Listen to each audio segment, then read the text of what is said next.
Ons kyk na die volgende 5 hoofstukke, hoofstuk 6 tot 10. Onthou asseblief om hierdie hoofstukke eers in jou boek te lees, voor jy na hierdie samevatting kyk. Kom ons begin. Hoofstuk 6.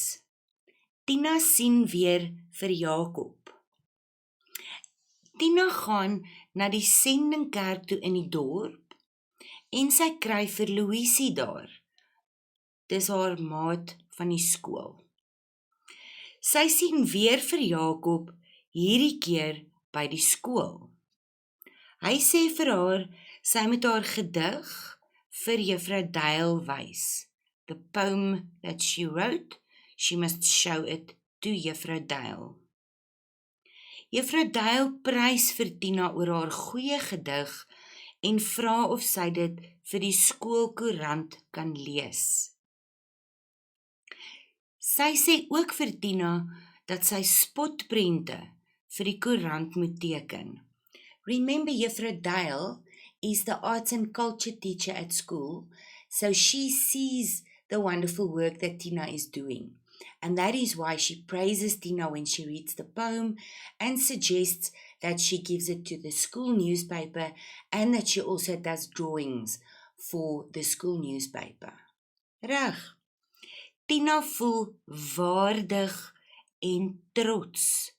She feels worthy and she feels proud of herself. Haar tekenwerk is vir haar 'n uitlaatklep. It is an outlet for her emotions. When she draws a picture of Jakob, she cries. Sy huil toe sy vir Jakob teken. In hoofstuk 7 sien Tina vir Jakob vir die 3de keer. In die dorp help Juffrou Dale vir Tina om boeke by die biblioteek uit te neem. Die biblioteek is the library. Hulle kry 'n entrepreneurskap opdrag. Hulle kry elkeen R5, they each get R5 en hulle moet dit vermeerder met 'n kreatiewe en eerlike besigheidsidee. En dan moet hulle 'n verslag indien. So they must develop a creative and honest business idea, and then they have to hand in a report. And they must use this business idea to increase the R5 that they got. Tina sien vir Jakob op die TV, waar hy sê, dink aan iets wat jy goed kan doen en werk met ander saam. Tina dink aan die yskas koekies wat hulle in Oumies se kombuis gemaak het.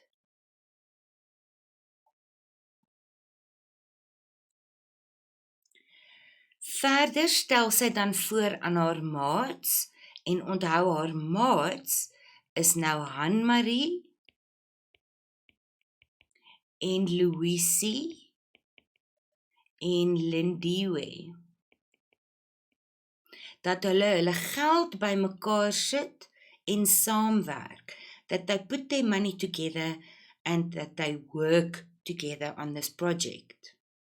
Hulle maak chalkbrokke by die huis. This is what they call their little fridge muffins or tartlets or brownies that they are making. En hulle maak dit by Hanmarie se huis. Die maats stem saam, hulle werk almal saam en hulle is baie suksesvol. They are very successful. Daardie Vrydagmiddag wag Stefans vir Tina buite die koshuis en hy vat haar huis toe. So we can see progress in his behavior. He now finds an excuse and waits for Tina to take her home for the weekend. In hoofstuk 8 begin Tina onthou uit die verlede. She remembers things from her past. First, we get some background on the Chokbrokke again. Hulle werk goed saam, the friends, met die Chokbrokke. Louisie doen die inkopies. She buys the ingredients. Anne-Marie organiseer hulle in die kombuis. She makes sure that each one does what they have to do in the kitchen. Lindiwe sorg dat die kombuis netjies opgeruim word. So Lindiwe makes sure that the kitchen is neat when they are finished.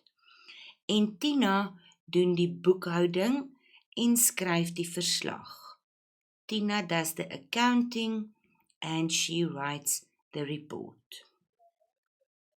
Hulle kry baie goeie punte, maar Anne-Marie en Louisie wil nie meer aangaan nie. So Anne-Marie and Louisie don't want to carry on, even though they got very good marks. So nou is dit net Tina en Lindiwe, en nou werk hulle in die koshuis se kombuis. They're working in the residence's kitchen. Die wins word nou net tussen hulle twee verdeel, so hulle maak meer geld.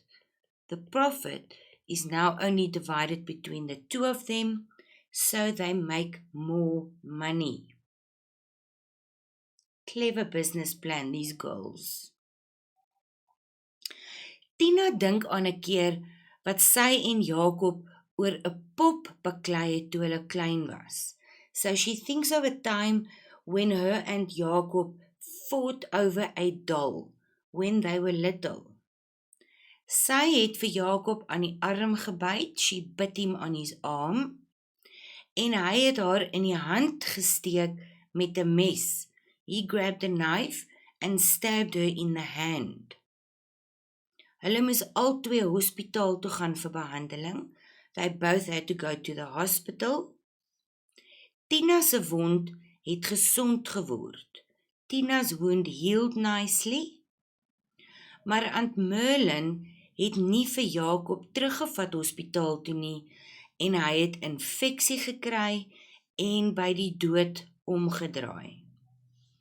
So Aunt Merlin never took Jakob back to the hospital for treatment.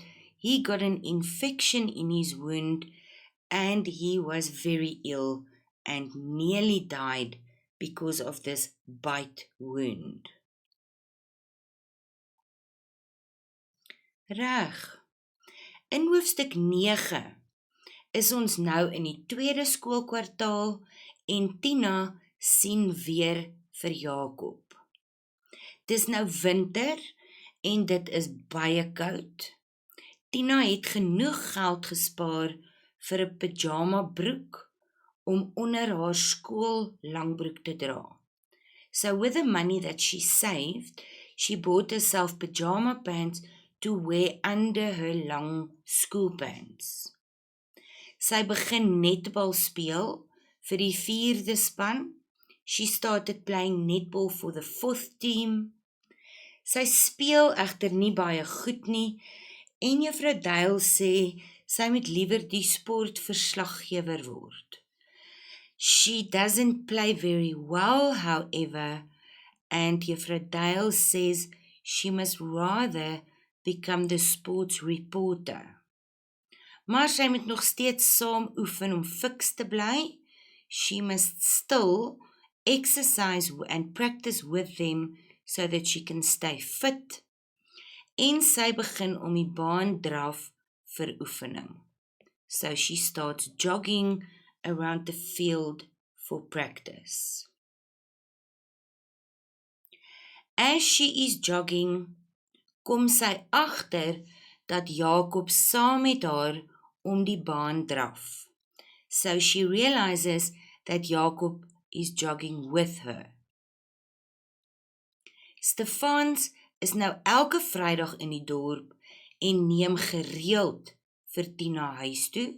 He is now in town every Friday and he takes Tina home regularly.